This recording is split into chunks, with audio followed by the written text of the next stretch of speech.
Okay.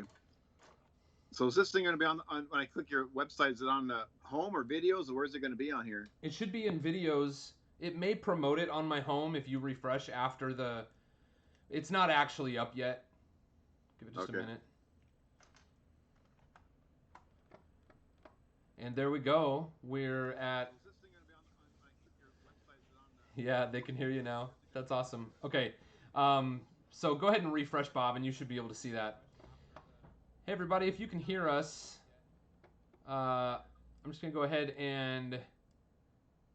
Yeah, that's great. That's great. Dave Morgan says, we're hearing you already, FYI. That's totally fine. Last week, if you all joined us, you know that we didn't have audio for the first a minute and a half of the video, and I would rather everyone hear us before we start and know that it's working than have us start and and not have audio. Thank you all for joining us. We'll get started here in just a few moments.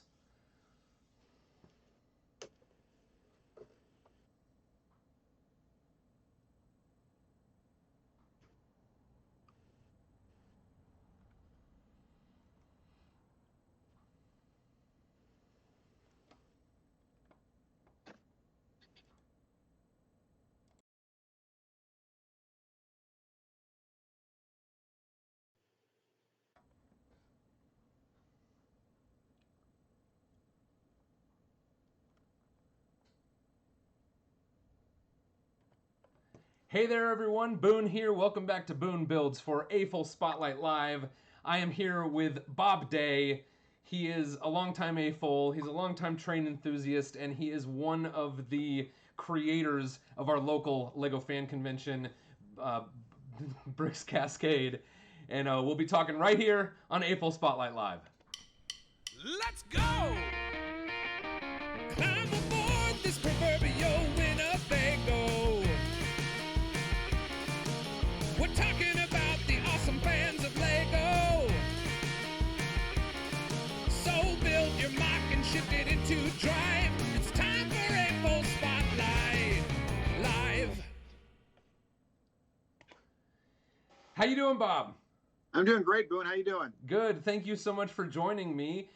Thank you, everyone who is watching us in the live stream. We've got Ken, Juan, Adakin, Dalen, Nico, Dave, the True Dark Jedi, man, Jake Sadovich. Thank you for joining us. Andy Olson, Dakota Divish, JT Hornsby, Gary Foster. If you are not engaging us, all those people, thank you for joining us. Thank you for engaging the live chat. We'll do the best we can to interact with you here. If you're not typing in the live chat, give us a little wave or tell us you're here. And for those who do not know what AFOL means, I'm a little surprised you'd be here, but welcome. And I say it every week just in case we're catching people who are new to the fandom. It stands for Adult Fans of LEGO, and of course, we're not going to leave out all of the awesome fans of LEGO out there. This is AFOL Spotlight Live, and for future live streams, you can catch it at youtube.com/boonbuilds/live. And please click that bell icon if you want to get notifications for future live streams.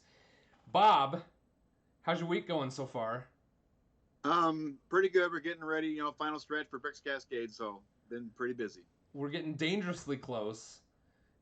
What percentage of attendees do you think are still working on creations to bring? I would say probably most. Yeah. I know I am. I still have things that I've dreamt about that I wish I could start, but maybe they'll come together for a future year. But there's a At the, whole at last check, there was 400 and I think 59 people. amazing. What's been the biggest attendance of fans of Lego fans? This is so far the biggest year. Yeah, Last I year, mean before. So by how much are we beating the previous last record? year we've gone up every year. All 9 years has gone up every year, and last year we were at 383. Wow. And say the number again. Last 459. time 459 is last I when I looked last. That's amazing. Bob, what? Just because I'm curious, what would is there a number that we would have to stop selling tickets to the private convention? We've never really talked about that. We have such a big space. I don't think we Yeah. really have a. The only drawback I think is going to be I was worried about it last year. was the meetings Okay. and have enough places for people to sit at the at opening ceremonies or award ceremonies. So that's gonna be a little tight in there. All right. Well, I'll volunteer to stand. I'll get a crew of people who don't mind standing during the meetings. It just means we can run up faster when our name is called for Exactly. for a prize. Well, Bob, I wanted to start off by talking a little bit about how you got started in the fandom, and I've got over here a picture that you sent me from, what is this, 1962? Is Christmas of 1961. 1961. All right. I was not quite 2.5. Oh man. I've been a model railroader my whole life, and my grandfather got me started because he was a big HO scale guy. He belonged to the Columbia Gorge Model Railroad Club that's right near Emmanuel Hospital. And he was a member there from 1949 to 1971 when he passed away. And so I grew up being able to go to that big, huge clubhouse, which is still in existence today. And they still, in fact, Ben Kahn was a member there for a while. He was on your show a couple weeks ago. Yeah, yeah. And he was a member there. And my grandpa had a 900 square foot basement. And he had HO scale trains going around the whole thing. You could run 3 trains at once, and he had big, huge control panels with switches to move trains in and out of sidings. And so I got to grow up with that. So it was pretty cool to be able to bring my friends down there and play trains, as a kid. So it was a lot of fun. That's awesome. And at what point in time tell us about the transition from train, model scale trains to Lego trains? I didn't have as much room as my grandfather did in our basement. So our old garage, we turned into a room, and I had basically 3 sheets of plywood was my train layout. And I went to N scale layout because it's a little smaller. And this is back in the mid 70s. And I was using Lego for buildings and supports for a second level I had in there. Didn't have a lot of Lego, and there wasn't much back in those days. Pretty much just 2x4s and basic brick. That was all there was. And I did the N scale for years. Even when I moved into my house here in the mid 80s, I had the N scale sitting around here, but it really didn't do what I wanted. I would go to the store, buy a car, take it out of the box, put it on the track, and you're done. Yeah, yeah. It's kind of boring. I just wasn't getting enough out of it. I seen I wanted more. I didn't know what. Mm. And of course, the kids are always into Lego, and so we had Lego, and I started replicating my grandfather's Empire Builder passenger train out of Lego. And it took me a while because I wasn't involved in a group then. This is probably 15 years ago when I started working on this. Okay. And I started getting into that, and I started having more fun with it because I was actually building something. I had used my grandpa's train as a model, and I was using that to replicate at a Lego. And of course, I was always trying to make it longer and trying to make it look right. And I finally got the look I think was pretty good. And but it gave me something to do because my grandfather, he didn't buy anything from the store either. He worked in the paper mill in Camas, and they had a big trip. Of course, the main line for Burlington Northern went right through the yard. So he would go down there and take pictures of the trains and the siding, and go over to Vic's Hobby in Portland and buy a blank car. He would get a picture made of the car and then paint it. Yeah. Oh, that's awesome. I remember when I was a kid, at some point in time, I was able to pull out a box of my dad's. He had just a small collection of HO, train, pieces and a little bit of track. And I said, I want to get into this. And we lived in Spokane, Washington. And so, of course, Burlington Northern is what we saw all the time. And so I started collecting Burlington Northern cars. And we started a layout that was, maybe about 4x8. And we never quite finished. We tinkered with it, and it always looked unfinished. And then, of course, I grew up and moved out. But it sounds like you were one of the original. I mean, you had to have been one of the original train enthusiasts that started incorporating Lego. I mean, if it was the 70s. Not even back in the 70s, yes, but I wasn't really building trains. Okay. back then, just using the Lego, because there wasn't enough parts to like really do trains. Sure. Using the parts to make buildings and that kind of thing. If you, speaking of Spokane, you ever been to the White Elephant? Oh my gosh. That is an awesome store. I have some friends that live north of Spokane. I go there almost every year to go hunting, and I would stop in there and buy N-scale trains every year through there. Keep talking. I gotta grab something to show you. This was It's just It's just an awesome. It's a hunting and fishing store. If anybody doesn't know, and in the back they have a toy section, and they have a huge Lego aisle. And of course, they have all the HO scale trains in a case and N scale trains. I would go through there, and it was always cheaper there. And they never changed the price on something. So if they got a new stock on something, they would put the price on it and would never change the price of something that's already in the shelves. So right. if you saw something you liked, you'd have to dig through the shelves to find a cheaper price. Yeah, that's crazy. And the thing about it is, stuff would stay on the shelves for years, or they would buy a box or find a box of like new old stock or something like that. I kid you not. I got this down because one of my best memories of White Elephant, and I passed it up. This is not the one I got at White Elephant. I got this much later for much more. But this is from the 80s. And one of the first times I went to White Elephant, it was like 1997 or 1998, and this was still on the shelf at White Elephant for its original retail price. And it kills me that at that time I didn't think much of it. And I was like, oh yeah, I should probably get some of those when I get around to it. Right. You know, because it actually hadn't been gone for all that long. But now to imagine, you know, because I think the last monorail came out in like 95 or something like that, and so this would have been just like 2 or 3 years later, but to imagine now getting monorail from the 80s, you know, 10 or 15 years after it was originally produced for the original price is, you know, just mind blowing. I'm sorry.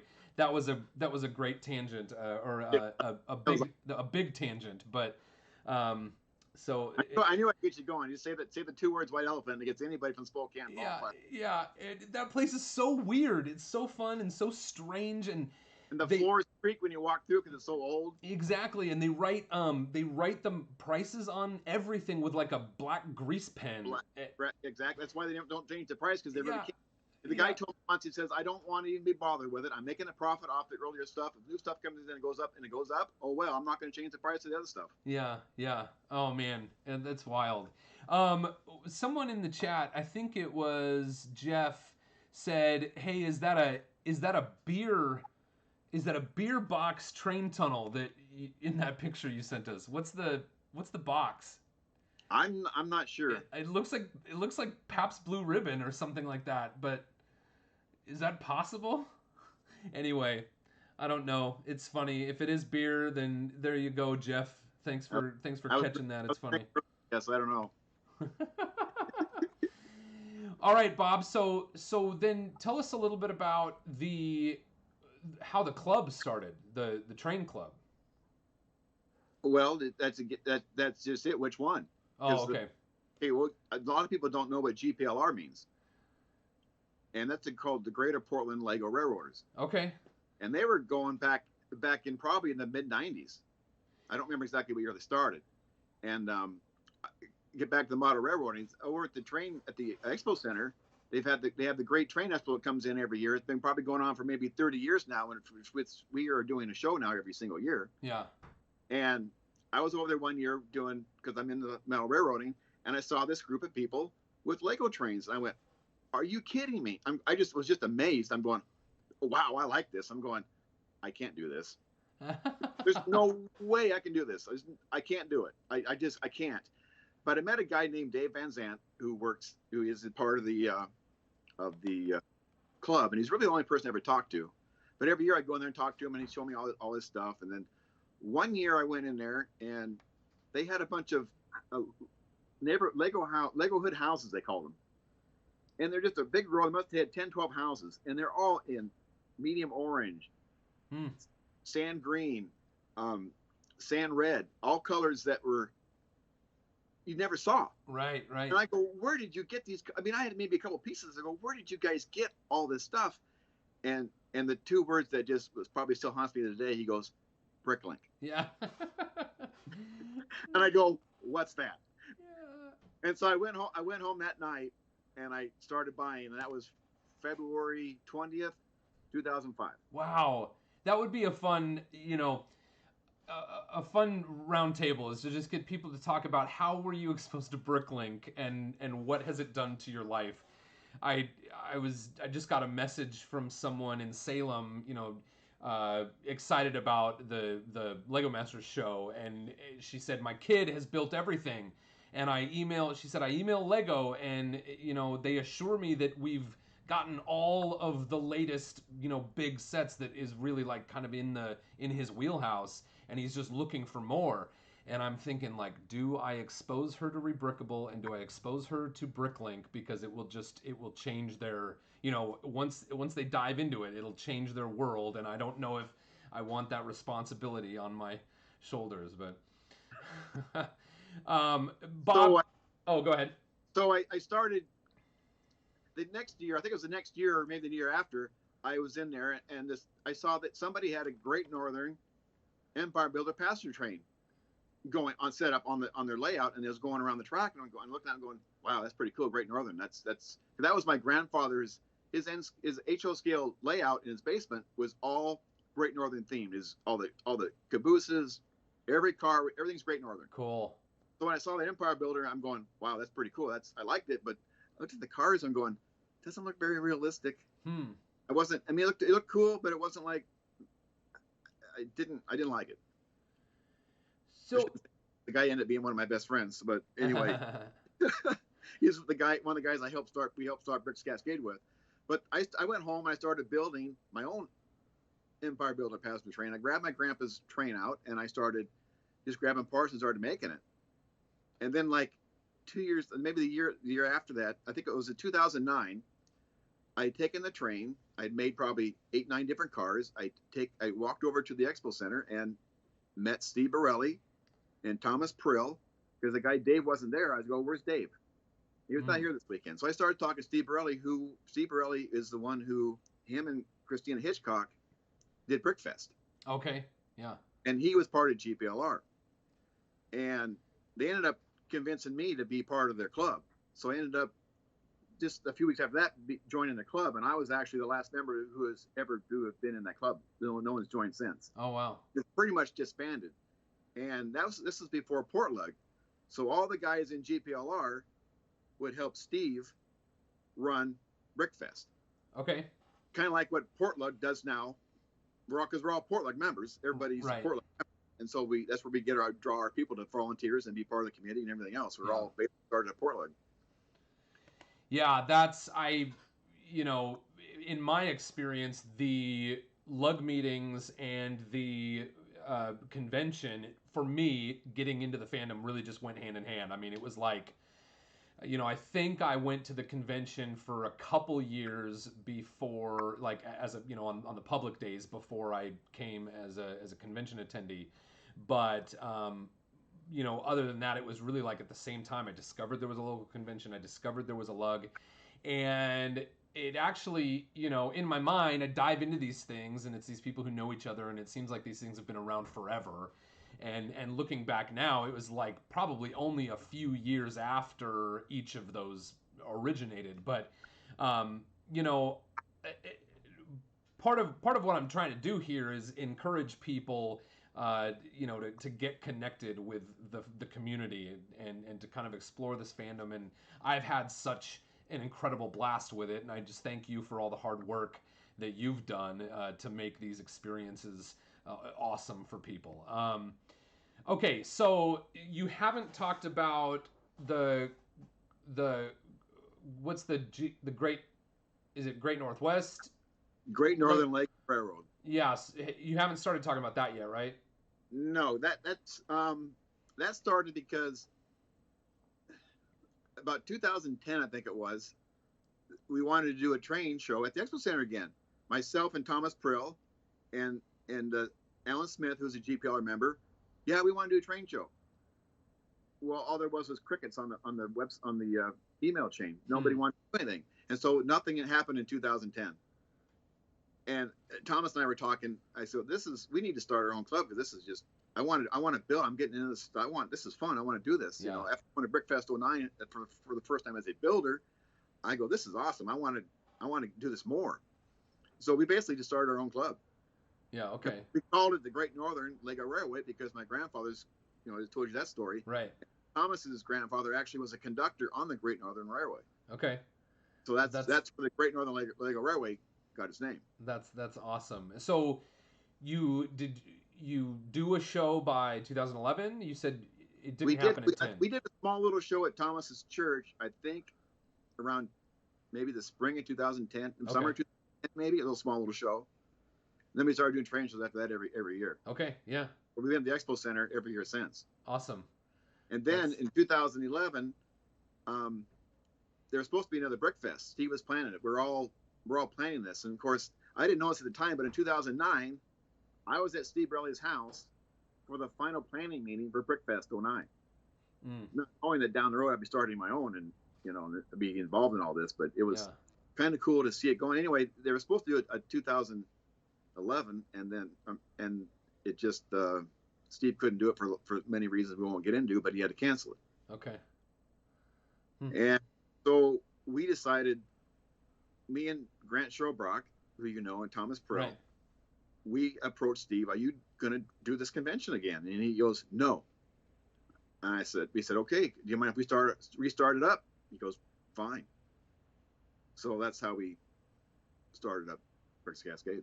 Wow. Okay. So I have a picture of that. So this is actually year 2 of Bricks Cascade. We've got you and Grant, and so then it's the third gentleman you're talking about that I don't know personally. So that's Thomas Prill, yeah. Thomas Prill, okay. And then Kevin Hinkle here. So Kevin Hinkle used to be sort of like Lego's. And you've met Kevin Hinkle, haven't you? Yeah, yes, I have. He was sort of like Lego's engagement manager, right? Or I don't remember his title. He was I don't remember his title either, but he was the guy that I dealt with to get brick from Lego, whatever they were offering for that year. Okay. So the first 5 years, he was the one I went through to get everything, whatever Lego offered, I wanted it. Yeah, yeah. So he's the one I went through, and then he faded. He transitioned out, and then Paul Striefler took over for about a year and a half. Okay. And then Lego had their big shakeup, and then it all went to Denmark, and now Jan Breyer is the one I go through to get everything we need. Right. Okay, cool. Let's pause there. We're going to come back and talk about Bricks Cascade in a few minutes. But first, are you ready for show and tell, Bob? Sure. It's time for show and tell. This is AFOL show and tell, and I still don't have a song for this segment, but that's okay. Bob, what do you got for us? Well, let me see back here. You can see this is my grandfather's HO scale, one of his train cars for the Great Northern Empire Builder. Oh, cool. What year do you think that is? The model itself? Probably early 60s. Yeah, that's crazy. I'm not sure, but it's old. I mean, he died in 71, so wow. And he on before that. So probably maybe even the 50s. I'm not sure. But they all the cars light up. There's lights inside of them. Ah, so cool. It's labeled. All these cars are named for like a diner car would be under a pass. They named after basically scenic views along the way from Chicago to Seattle. Yeah. But all cars are named. This one is Gunsight Pass, and the car number was 1230 or 1260, which is actually true in real life. That's what the cars were numbered. So then I basically did the same thing. It's the same car. It's all numbered the same. The numbers are correct how they were in real life. Cool. And when do you think you built that? This was built 07. Okay. 08, somewhere in there. Yeah. I've had them for quite a while. I ended up using them for the slope. I have dark green cheese pieces, Mm-hmm. and that they had just come out, and so it took me forever to get enough cheese pieces. And so when I built this train, I took it to Brickfest 09, and it actually won best train because nobody had ever used the cheese. Whoa. So it got Brickfest, for Brickfest 09, it was best train, which is my best first show as a builder. It was pretty cool. That's cool. And of course, how did you do the decals on that? the decals are from the decals are really good. It's from a guy. He passed away many years ago, and it's just a little guy that did. They're actually O-scale decals he sold, and I bought them, and they're still holding on and doing really well to this day. So that's what I've done. And then I built this dome car, and it took me forever to get the dome car to get the dome looking good. Yeah. And it actually is really sharp. It'll always be my best train. I don't think I can ever do anything any better than this. And I don't know if you can see the windows in top. Yeah. But you see, I put a window in there, and it was too big. I didn't like it. Right. And then I ended up putting, if you see at the top, there's a 1x2 trans-clear plate on the top. Oh, yeah. See that? And if you look up pictures online, you'll see each curtain or each window has a curtain. And when they're pulled up, that's what it looks like. Oh, that's fun. So, yeah, so that makes it look like there's a curtain there instead of a big open window. Right. Yeah, that's cool. So that was and then in the bottom of the window, I had studs sticking up. You can't really see very well. There was studs sticking up, and I saw that and I go, I don't like that. So I ended up getting these 1x2 tiles in orange and then replaced them so it looks more smooth. So to get rid of some of the Lego look, Yeah, that's a great idea. So you're still using the brick. You're still using the 1x2 brick for the window, but you don't see the studs inside of it because you've got it on top of tiles. Yes. Yeah, yes. Cool. I replaced the 1x2 brick plate with the tile to give it a smooth look, so it doesn't look Lego. Yeah. And the reason I do that is because Lego trains are not taken serious in the model railroad hobby. They think we're a joke. In fact, even this past year, a few weeks ago, I had them giving me a bad time about it. Old time, they just don't like Legos. They think we're not in a recognized gauge for the society, so they don't like us. Huh. They like us because we draw in a lot of people, a lot of younger crowd, but they don't really take us seriously. Yeah. So the train is actually, they're all decaled and numbered exactly how they are in real life. And one of my first shows over there, I had the train sitting out there, and this guy named Rick Piper was over there, and he's looking at my train. He's had his nose down. He's looking really close. And I walk over to, I go, hey, how's it going? And he introduced himself, and he belongs to the Great Northern Historical Society. Oh. So he was amazed that I could make this out of Lego. He goes, this is Lego? He was just shocked. And he says, you have one problem. And I go, what's that? He says, they're in the wrong order. Oh. I go, what do you mean? Oh, the cars. So anyway, to make a long story short, the train that I run at the train show is the one, because the train came from Chicago, it stopped in Spokane, and it split. Half went to Seattle, half the other half came down to Portland. So the train that I have that run at the train show is the cars are in exact order from how they were from Spokane down to Portland. To make it look, so we look like we belong in the hobby. Yeah. So I try to make my trains look exactly how they are in real life. Wow. Just to get at all these snooty model railroad clubs that think they're better than us. That's interesting. I'm glad you brought that up because I was going to ask you about that. And you've been at the show for what, 10 years now? Roughly?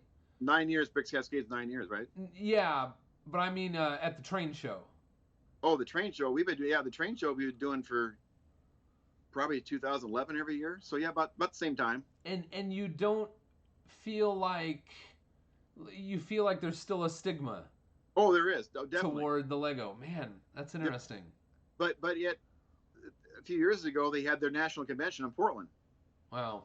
And we got second place in modular for train layout basically. Wow. So they like us, and Charlie Getz, who is the president of the society, came up to me and goes, hey, great job on your layout. He liked it, but I said, well, maybe you should make us a recognized gauge in the hobby, and he kind of smiled and didn't say much. But Huh. Lego's not a recognized gauge in the hobby. So. That's wild. Oh, all right. Well, let's see. What else you got there, Bob? Another car that I made is it looks just like the dome car. It's pretty much the same. My grandfather didn't have one like this, but it's called a first class dome car, and they only made 6 of them. They only had 6 in the whole. And it was, I guess, it was very heavy, and it cost a lot of money. You had to pay a lot extra to sit in here. Very, very, very first class, car. It's very, very heavy. And you can see the wheels. This one has a triple truck, because in real life the train was so heavy it had to have triple trucks. Right. So this is also in great deal. And you can see the name on its side. I think it's on this side. It says Glacier View. Mm-hmm. That's one of the 6 names of these first class dome cars. Yeah, cool. Let's see. Can you? Oh, you got something else in your hand there? You got another question? No, I was going to ask you if you'd maybe show us around you were going to show us around the room a little bit, and you could come back to models, or you can keep going with models if you'd like. Okay, I can try to do that. Yeah, let me go. Here we go. So I look at Bob's. There's a train shed there, and this shed, I don't know if you can see it very well. There's 1x2 sand green brick with slot. Yeah. That's so awesome. Do you know how much those are? No. They came in the green grocer, and you can't get them, and they're like $3 or $4 a piece. Wow. One. How'd you get so many? Lug bulk. Amazing. I bought 2,000 for a nickel a piece. Wow. And there's 1,500 in this shed. This shed weight, it probably cost you $5,000. Sheesh. Yeah, it's pretty crazy. Somebody wanted to make them one so they could buy it off me, and of course I don't want to sell anything, but out of curiosity, I wonder how much it would cost them to remake, and I looked it up, and at that time it was like $3 a piece. And I go, well, I can't remake that again. Yeah. So that's pretty cool there. At least not with those. No, I have a few other buildings in here. I just have them on bread racks. I don't have a lot of room in here to store everything. I mean, of course, the coin tower is coming to the Brooks Cascade because Coin is going to do a live show on Thursday morning. Cool. So we have to have them in there to have the coin tower because they want to have it. They want to see it. So Molly Makes Stuff says, what piece is that again? It's a 1x2. It's a 1x2 with the groove, the slot down the side. Yeah, is there a more official? Yeah, it's 1x2 with slot, or with groove. 1x2 with groove. And I didn't want the groove. When I got those, there was no 1x2 sand green brick. I wanted the 1x2 brick. So I thought, well, I just get the groove, and then I can just turn it around, not use the groove. Yeah. And then about 2 years later, Lego did come out with a sand green 1x2 brick. But you ended up with the groove on the outside. Because this train shed was pictured in a Model Railroad magazine probably about 7-8 years ago. Okay. I saw it pictured in there, and I go, that looks pretty cool, a train shed. I can rebuild. I can build that. So that's what I did. Yeah. Cool. And there, I have the magazine here somewhere, and it shows that they're actually slotted. So that's awesome. How about the room with all the jugs? You want to go in there? Yeah, if you don't mind. Okay, let's sneak in there. People love stuff that seems behind the scenes. Yeah. A bread rack from Costco. And these containers are peanut jars from Costco with all different kinds of brick in here. So do you get a jug of peanuts every time you go to Costco? I have people save them for me. My dad eats them. I have a lot of people. This takes a lot of years to collect them, but they have a lot of saving them for me. So I can't eat that many peanuts. Just no great. Cool. Not good. And then of course, I've got these 16-quart containers with all kinds of different color. There's bricks in here. Down here, I've got some 1x4 bricks in all 4 colors that they have. Yeah, cool. You see them? You see them pretty good? Yeah. So around the whole room is just nothing but. And there's a container of medium orange. Yeah, I've got a container of medium orange, but it's nowhere near the size of yours. So. Yeah, I like that. I also like there's light yellow. That's kind of rare brick too. Oh wow, yeah, that's you can hardly tell on the screen. I mean, it almost looks like just like a yellow light hitting white. But Ritz Cracker Man says in the chat, if you combined both the host and the guest, you'd have a full head of hair and a complete beard. That's silly. Thanks a lot, Ritz Cracker Man. I feel like that's more of a slight at Bob than it is at me. Although I get questions about not growing a mustache. Bob, you had like one more model in your hand, right? You want to show us that? Yeah, I got a. This is a container train I made. Oh, that looks great. Yeah, it's pretty good. I had did a. I can't pull it apart now. Oh, here it is. I did a draft one year. I can't even remember where it was. I did a draft. It is 1x6, and they're just these little things. And I got like 40 of them in a draft. I'm going, what do I do with these things? And just making a train, and that's what I did. That's how I made them out of. Yeah, so, cool. That's great. Yep. Then I have these trucks that they snap in, so I'm not using magnets. So I'm tired of trains falling off the track. So they just sit like this. They just pin in, and I can just run them all across, and they don't come apart. Yeah. Wow. That's cool. Huh. How let's see. Is that how that type of car would work in real life? That the end of one would sit on the same truck as the end of the other? Usually they're in sections of 5. Okay. Huh. So you'd have 5, and all of a sudden you'd have a coupler. Wow, that's cool. That's how it usually did it. Yeah. Yeah. So. All right. Awesome. Hey, let's see. Gary Foster says, I'm sitting here writing the game assignment program, and Bob is playing with Boone. LOL. So Gary is working for the convention, and Bob is here. Bob's working too. Bob's repping the convention. Why don't we go ahead and shift it on over to a little bit of focus on Bricks Cascade time. So I've got brickscascade.com pulled up here. So what can you tell us about this year, Bob? Well, again, we have a record number of builders, 459 at last count that I saw. This has gone up since then. It seems like every time I turn around, it goes up more. So we have a lot of TV coverage. When I found out that the Lego Masters is going to be on TV, and I got this is like 2 or 3 months ago, and I got my calendar out, and I go, February 5th. I'm going, it's on Wednesday night. Ooh, we're going to have 4 episodes before Bricks Cascade starts. I'm going, ooh, we need to run TV ads during that show.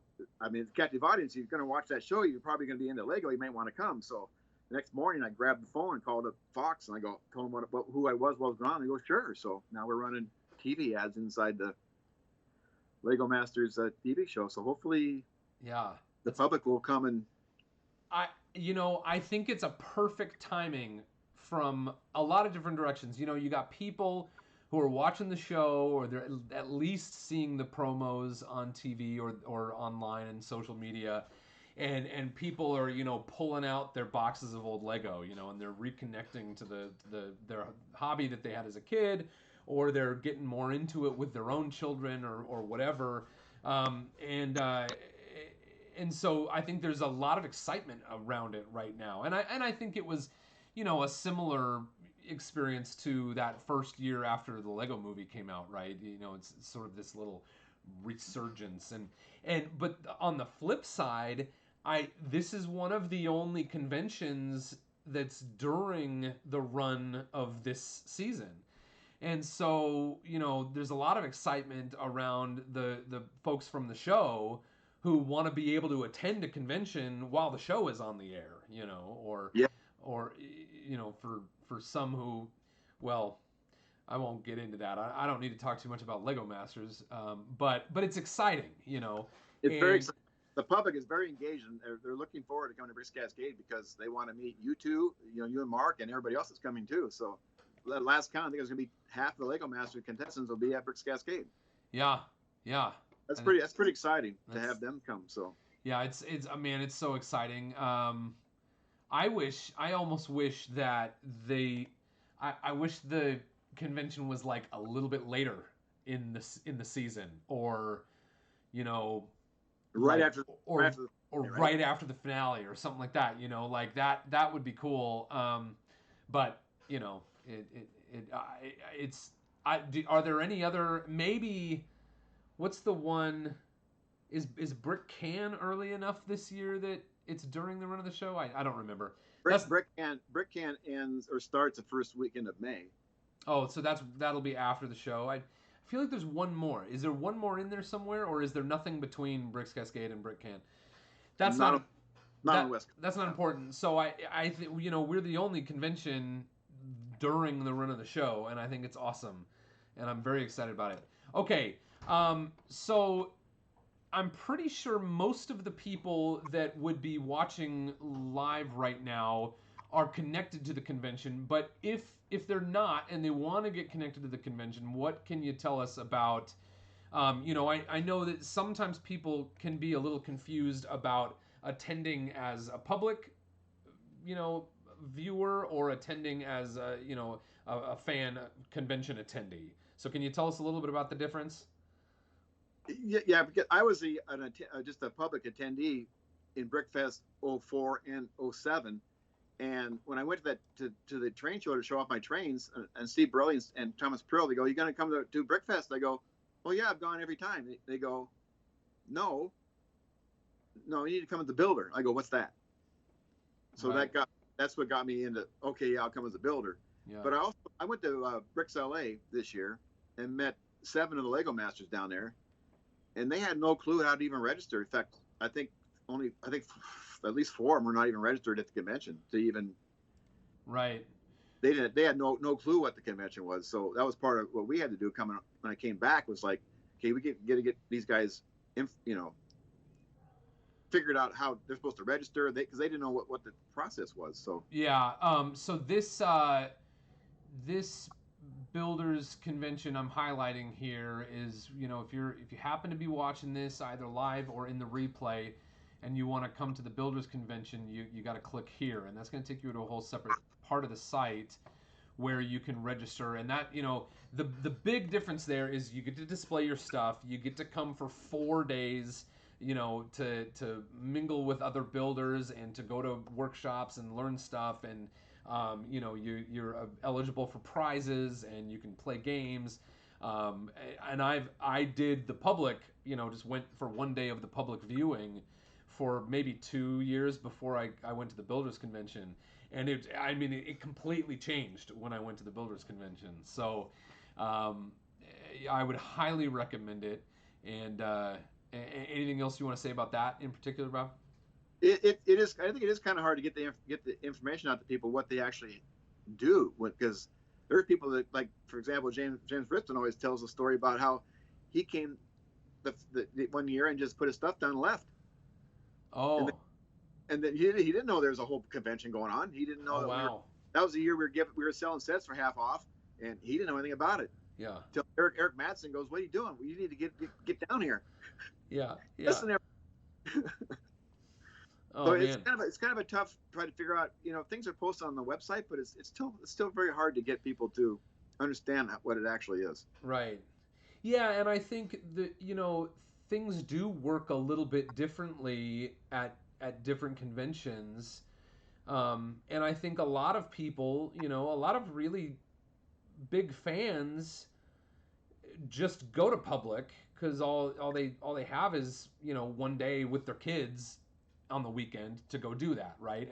Right. And then, you know, like you were talking about the Lego Masters, I know Crystal and Amy are very used to you know, they've done tons of conventions, but they've done a lot of different kinds of conventions, and the way that they engage those conventions is not always necessarily the same as, you know, a Lego fan convention. And, you know, particularly, it seems to me like the ones I've been to primarily operate in similar ways, but there's just little subtle differences. You mentioned, tell me a little bit about the random draw. You mentioned that before we started the live stream. Yeah, because when I went to BrickFest in 09 and in BrickCon, even in BrickCon, I think it was 2011, just before the first Bricks Cascade, you know, when you got your goodie bag, there was a bag, and there's 4 pieces of different colored strips of paper with your name on it. And when you walked into one of the meetings, whatever color it was supposed to be, you dropped it into the bucket, and then they drew names out. Well, there were people winning 2 and 3 times during the 4 sessions, and people walking away with nothing. Yeah. And I didn't like that. I just, that doesn't look good. That just doesn't, especially when it just doesn't look good. I want to spread it out, you know. Yeah. So I approached Thomas, who's a computer programmer. I said, we need to come up with something. So he came up with the thing where you just a barcode, you scan it, and your name gets drawn, and when you're done, you get drawn. The computer won't pick you again. So it went pretty good. The first Bricks Cascade, he had up on the screen so you could see people's names, and the thing would kind of pop around. All of a sudden, boom! It pick out a name, you know, and we got down to about 6 or 7 names left, and we were running out of prizes. And I'm looking at Grant, and Grant's looking at me, and we're looking like, we need to get everybody drawn. Everybody needs to get drawn. Oh. So we were looking for anything. We found a book. We found a teacher. Yeah. We were finding whatever we could. But anyway, everybody got drawn the first year. Oh, that's awesome. So everybody clapped. Yeah, this is pretty cool, you know. We didn't get a whole lot because it was our first year, but everybody got drawn, and that was. So we just kept doing it. It worked out really well, and. So, 458 people registered. Is everyone going to get drawn this year? Everybody's been drawn so far, yes. Okay. Now, cool. A few years ago, I decided, there's so many people. I said the committee doesn't get drawn. We won't have barcodes even on our deal. Oh, okay. The committee can come get their stuff later, but we want to make sure to save time. We don't want to be calling names of us, like me, or I don't want my name called at all. Just to speed up the whole process. Yeah. Because it can drag out. So we've done really well of getting everybody's name drawn. Everybody should get.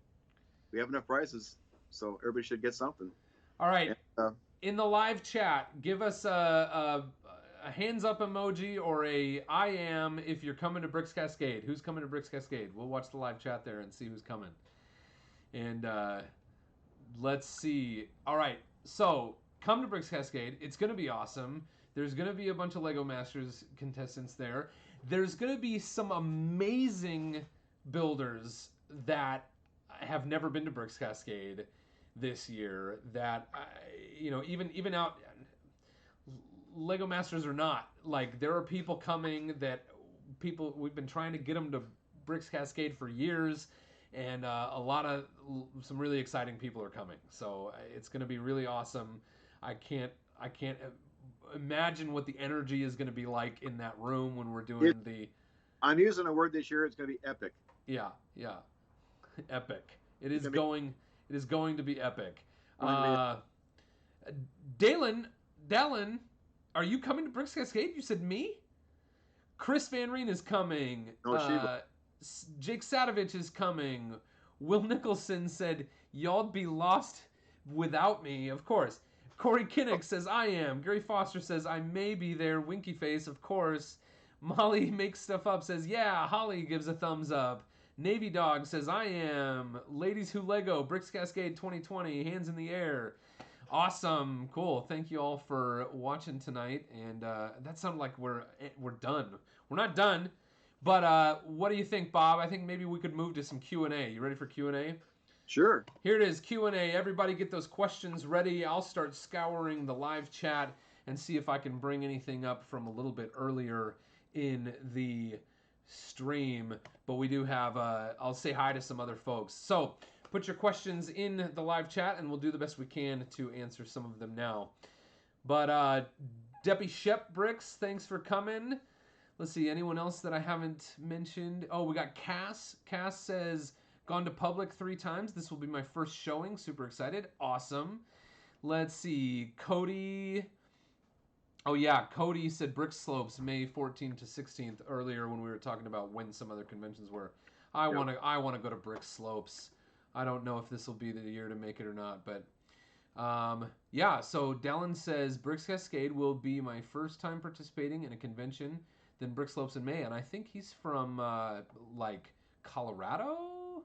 I could be wrong about that. I know Simon Liu is coming from Toronto. Is that right? I know Lino Martins will be here. Yeah, Lino's coming, and Steve Peterson is coming from Utah, right?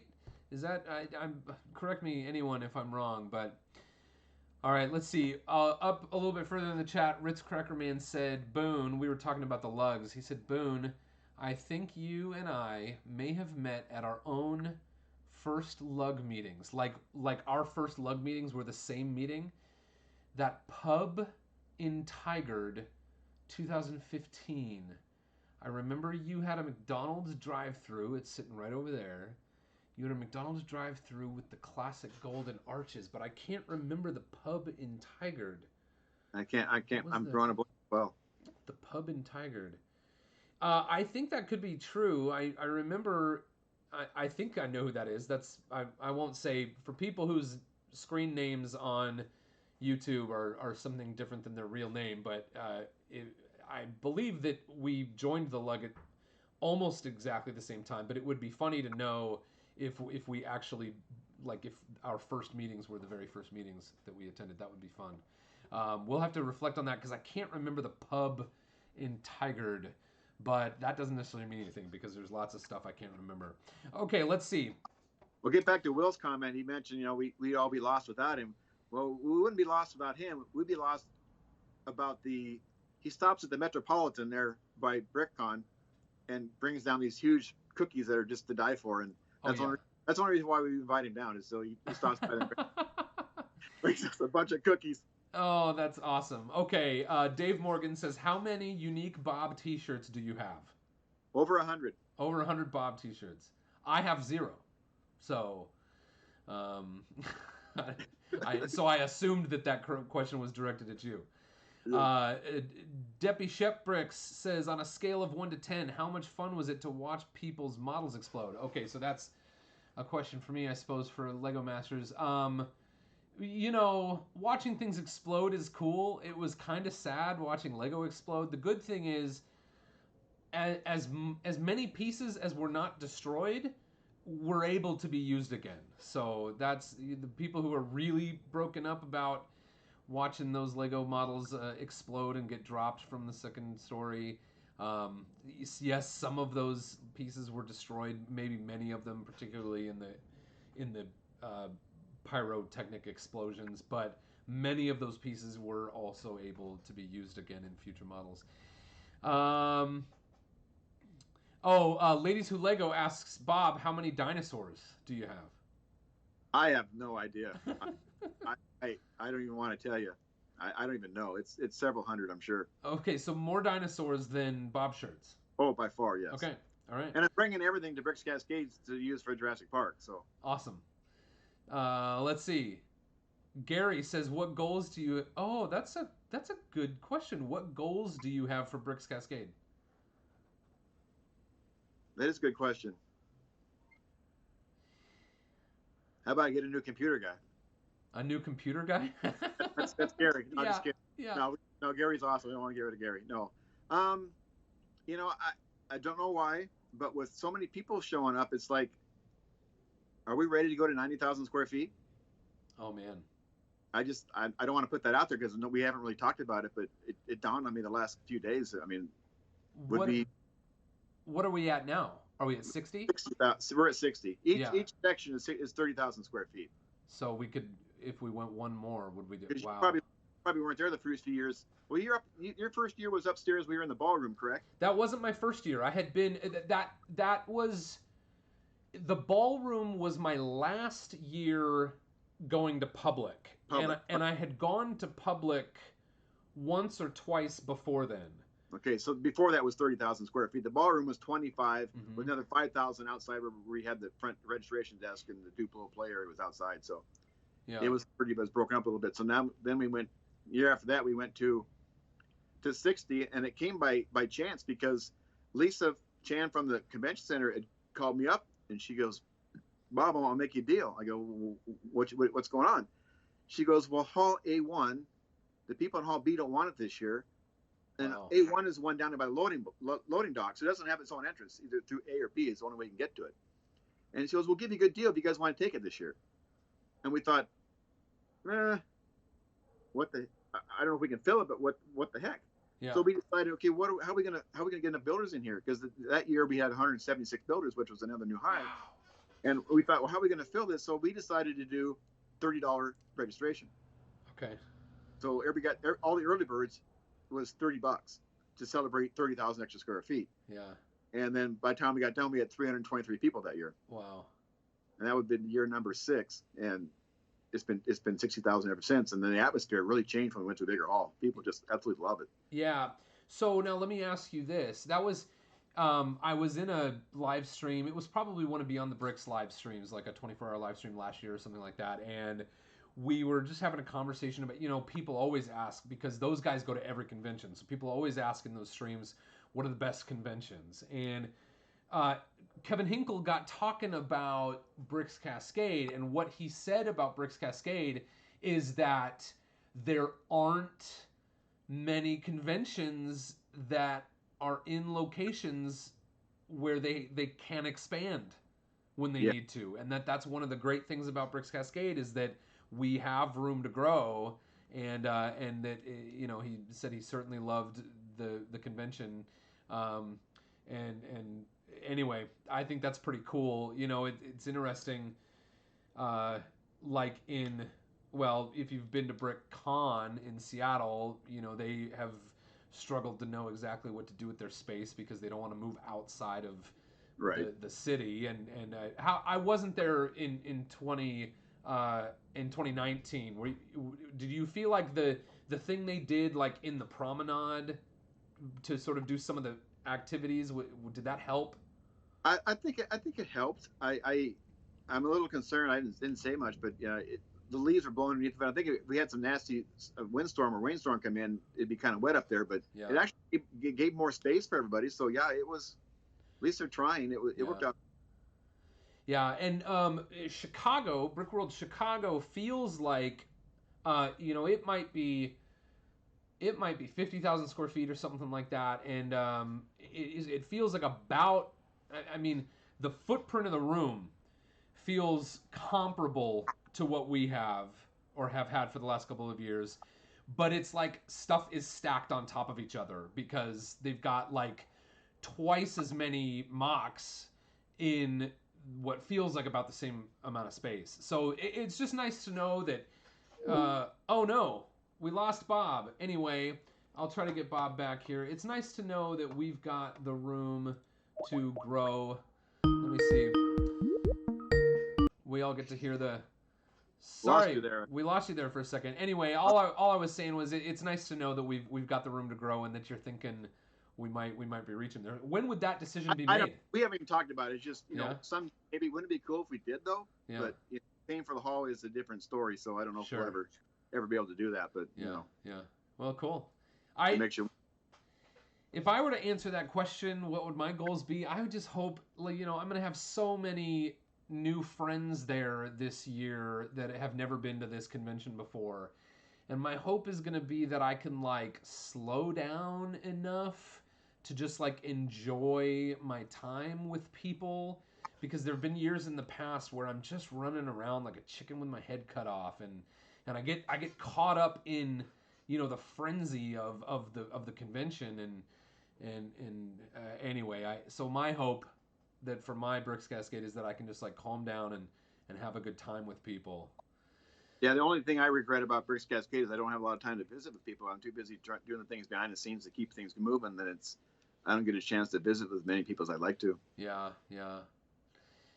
All right, let's see. Devin Broders says, Bob, will you ever make a big pink replica in Lego?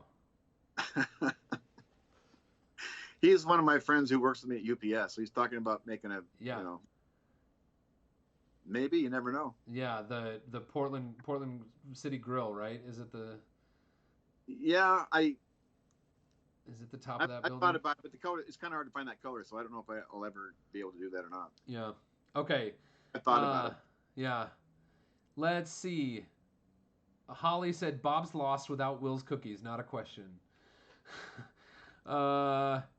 Molly says, Hall E that first year, and even that felt big. Dave Morgan says, yeah, 90,000 square feet would be awesome. Okay, we may have answered all the questions. Navy Dog did said, you build the big boy? Do you know what he means by that? Like the burger joint? Probably talking to You know what he's talking about? Lego train. It might have been like that was somebody else. I didn't do that. Oh, Molly says, Bob, what's the largest build you've ever done? I got the coin tower back here. It's 5 feet tall. Yeah. I've also done the the Tower Bridge in London. That's 8 feet long. Wow. I've also done just a regular bridge was 8 feet long. That actually went from table to table with 2 arches basically. And Okay. I haven't brought it to a show for a few years, but I usually build big. That's awesome. All right, Bob, I just want to thank you so much for your time. We've been on for an hour. I'll let Will Nicholson's question be the last one. Bob, how many of those cookies do you want? Well, he owes me quite a bit because he came down for our Christmas party, for Sausage Lug Christmas party, and he brought down some ones that were still frozen. Oh. And they got left in James Richmond's and Christina's freezer, and I never got them. So. Oh no. I don't know who ate them. I don't know if Christina or James did. If it's still there, but yeah, he needs to bring some for all of us. So awesome. You can't really eat one cookie in one day. If you eat 2, you'd be in a sugar coma. Yeah. Yeah. Oh, well, thank you so much, Bob. Thank you everyone for joining us in the live chat, and if you are watching in the replay, thank you so much for joining us. Please subscribe to Boone Builds for future incredible videos with other awesome AFOLs. Please go to brickscascade.com and check it out. I hope you were able to join us. And I'll also say that next week, because of the convention, this live stream is probably going to be a little bit different. It's going to be a special Bricks Cascade edition of AFOL Spotlight Live. It's probably going to be at a little bit different time. So please watch out for the details on that, and I will be putting that. I'll post it on Facebook. I'll post it on the community tab here on YouTube, and I will post it on my Instagram. You can find me as Boone Builds or Boone Langston at all of those places. And thank you so much for watching. Bob, it's been a pleasure. Thank you, Boone. Any final words? We'll see you next week, huh? All right. I'll see you next week. Let the fun begin. Thanks a lot, Bill. Thanks a lot, Bob. Everyone, build on. Let's go! I'm